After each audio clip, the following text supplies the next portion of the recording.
일과 영성으로의 동행을 네 번째 시간을 갖습니다. 오늘도 우리 일과 영성을 또 한 걸음 더 주님이 주신 저 땅으로, 믿음의 땅으로, 약속의 땅으로, 젖과 꿀이 흐르는 가나안 땅으로 오늘도 걸어가 보기를 원합니다. 홍해를 가를 때 모세의 그 지팡이가 쓰였던 것처럼 지팡이는 성경에서 말씀을 의미하거든요. 그리고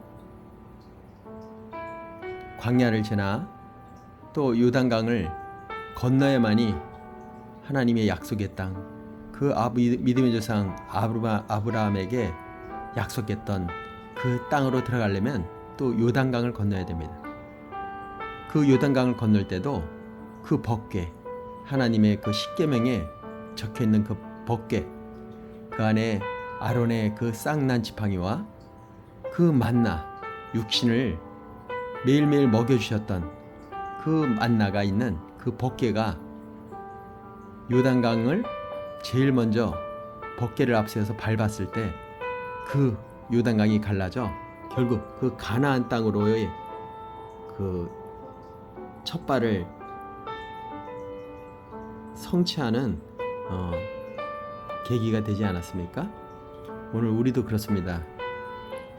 팀 켈러의 이 일과 영성을 통해서 우리의 삶이 일과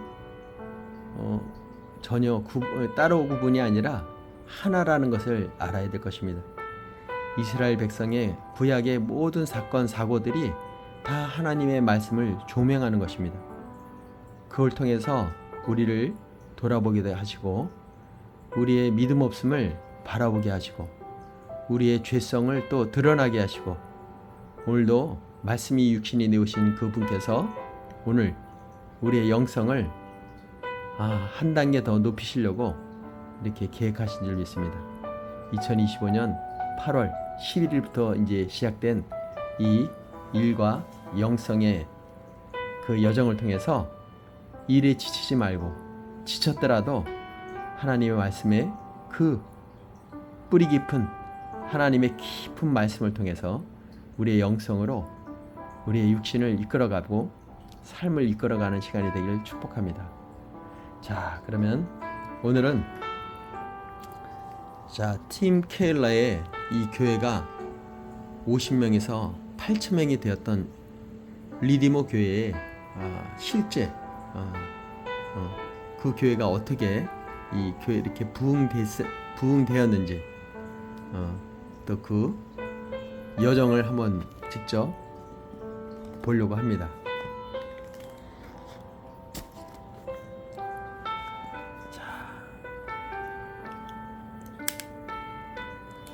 오늘은 한번 먼저 이 팀 켈러의 일과 영성의 책으로 한번 들어가 보려고 합니다.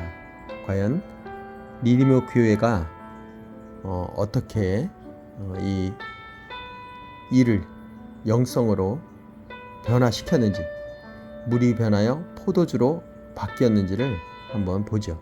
한 사례를 보도록 하겠습니다. 우리 교회만 하더라도 대학이나 경영, 대학원을 졸업하기가 무섭게 금융, 서비스 업계로 진출하는 젊은이들이 수록하다. 이게 젊은이들이 많이 있는 교회라 그랬죠.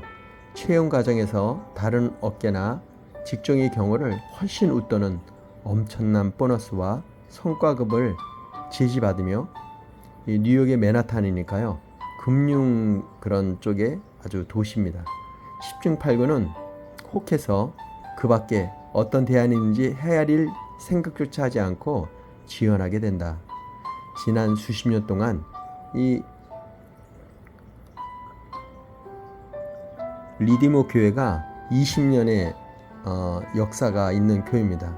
20년 동안을 얼마나 씨름했겠습니까?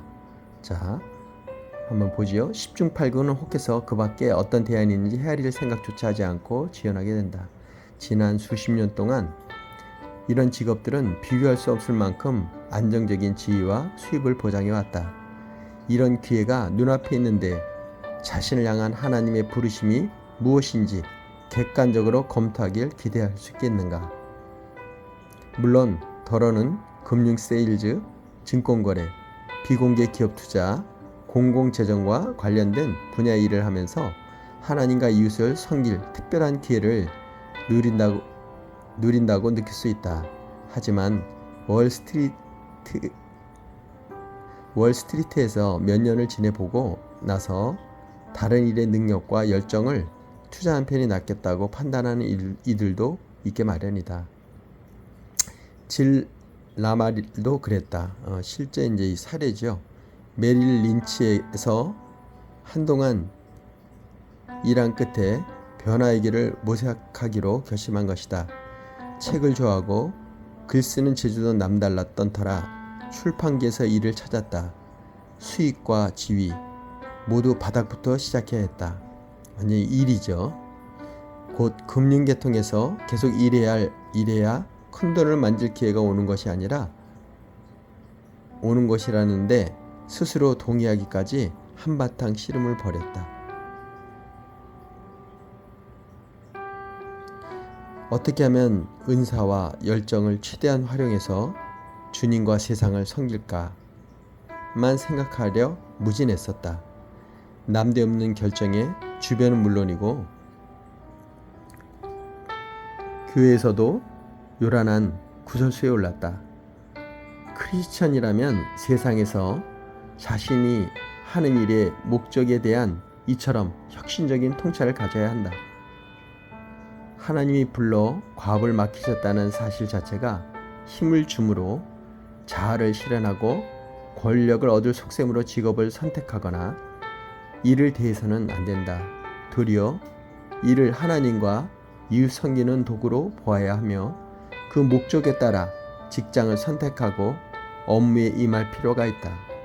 직업을 선택하기에 앞서 던져야 할 질문은 무엇을 해야 돈을 많이 벌고 출세할 수 있을까가 아니라 지금 가진 능력과 기회를 가지고 어떻게 하면 하나님의 뜻과 이웃의 요구를 늘 의식하면서 최대한 다른 이들을 섬길 수 있을까 이어야 한다.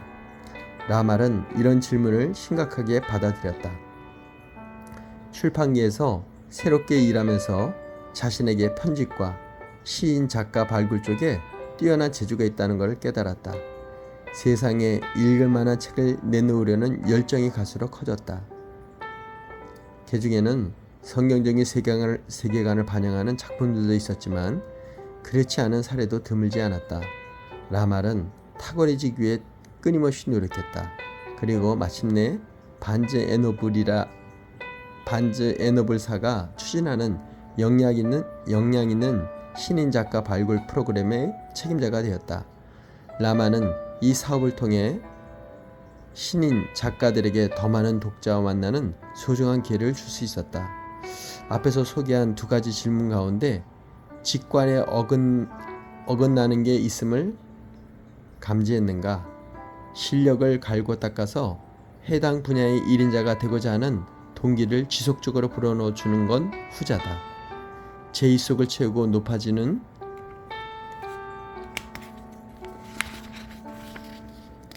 데 초점을 맞추면 어쩔 수 없이 일은 뒷전이고 자신을 앞세우게 된다. 왕성한 의욕은 과욕으로 변하고 강력한 추진력은 탈진으로 이어지며 자족하는 마음가짐은 자기 혐오의 감정이 된다. 이렇게 여기 제가 요 부분을 선정한 이유는 요 리디모 교회에 한 성도에 대한 샘플을 이렇게 올려놓은 거고요. 이걸 통해서 우리도 어떤 직업을 선택함에 있어서 또 어떤 이 직업을 어떻게 바라봐야 되는지, 지난번 얘기했듯이 일은 정말 신성한 것이라고 했잖아요. 일에 대한 접근을 우리가 어떻게 바라봐야 되는지, 또 어떤 마음으로 어떤 일을 대해야 되는지를 이 시간 봅니다.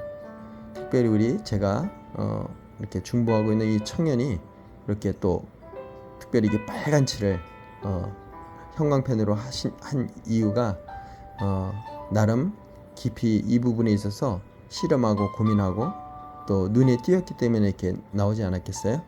그래서 이 부분을 한번 택해 본 겁니다.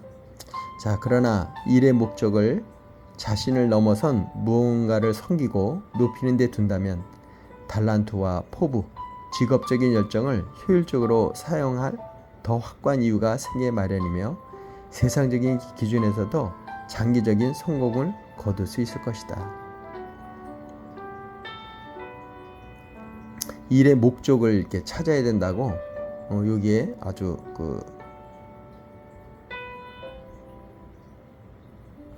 포커스를 맞춘 것 같아요.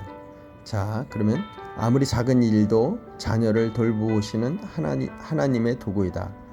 아무리 작은 일도 자녀를 돌보시는 하나님의 도구로서의 일을 얘기하고 있어요. 마르틴 루터는 이제 성경으로 들어가네요. 고린도서 7장의 가르침을 누구보다도 확고하게 파악한 인물이다.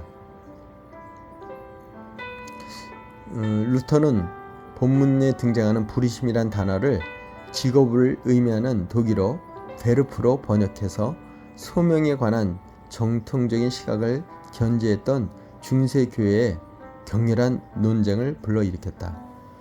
우리 개신교가 마르틴 루터와 칼빈에 의해서 정말